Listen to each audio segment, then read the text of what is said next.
a few things you'll need to know or need to do before you can even move forward with Zoom in this hybrid teaching model. And so this video is designed simply to put you in a position to move forward. I also recommend you watch the critical settings video, and then if you're interested, the comprehensive settings video. But this is really just the bare minimum to get you started with the other instructions. So the first place we're going to go is zoom.us. And once you land on zoom.us, you can look for sign in the top right corner. Here you want to make sure you scroll down to the sign in with Google button. Once you click sign in with Google, it might ask you to identify your Westwood account or even type in your email address and password. If you've been here before, when you click on the sign in with Google button, it might take you directly to your page. That's what it's done for me here. So I'm going to go down to settings. And again, I'm not going to go through any of the settings except for the ones that are most critical. So I'm going to scroll down past some important ones, but ones that aren't for now. And under schedule meeting, you'll find that there are 3 settings about personal meetings. You want to make sure those settings are all ticked on. So enable personal meeting, use them when scheduling a meeting, and use them when starting an instant meeting. Check, check, check. Again, there are lots of important settings, but those are the critical ones to get us started. What the personal meeting ID does is it lets you have one meeting for everything. And I think in this environment, that's going to be very important. If you click up into meetings and then head over to personal room, this is your personal meeting ID. You can see mine starts with 779. This join URL that includes that number 779. Those will be constant no matter where you set up a meeting. So if you're in block 1, block 6, if you're setting up a meeting from your calendar, anywhere you go now to set up a meeting will have that same ID. This way you don't have to track which meeting you're in or which link you're supposed to click on, and you don't have to worry about what you send out to students or what you post in Google Classroom.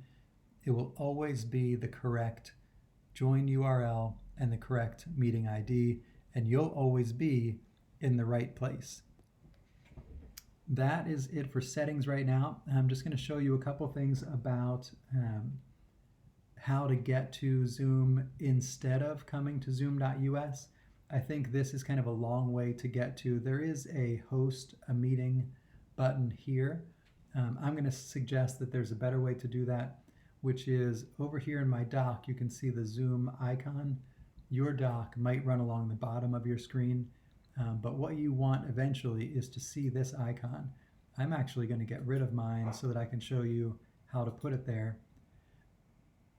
I'm going to, just for this one time, I'm going to click on host a meeting from zoom.us. And so I'll keep my video off. And when I click this open zoom.us button, which is maybe how you always join meetings right now, now you see that Zoom icon has popped over onto my dock. And so I'm going to right click on, first I'm going to come out of the full screen Zoom. This is actually a good place for you to see also the invite link again has that 779 number in it. And of course it's a much longer number. I'm just using the 779 so that you can identify it. I can copy that link from anywhere and now paste that wherever I need it. But I'm going to come out of this full screen so that I can come back to this zoom.us icon. To keep that in your dock forever so that you can always get back to it, you can either right click or 2-finger tap on this icon and go to options and then choose keep in dock. If yours doesn't say keep in dock, if it says remove from dock, then you're already good. You don't need to do anything. So I'm going to choose keep in dock. And just to show you what I mean, if I go back now, this icon will stay here even when I quit Zoom. So I'm going to, of course, end this meeting, and then I'm going to quit Zoom. And so even though I'm no longer using the Zoom, it has stayed here. And if I right click on it now, options, remove from dock, that's what I want to see. I don't want to, I've already clicked keep, so I am good. Now, whenever you want to start a Zoom, you do not have to go to this website. You can just click on this Zoom icon, and then you might have to sign in. You can see I didn't have to sign in, it knows me. But now I have this window that pops up, and I can either click a new meeting.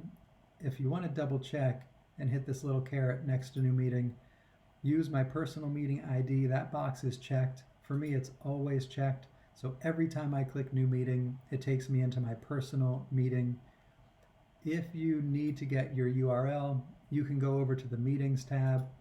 And now here's my personal meeting number again, 779. I can copy the invitation, or I can show meeting invitation. And then again, I know it's tiny, but here's that join Zoom meeting link.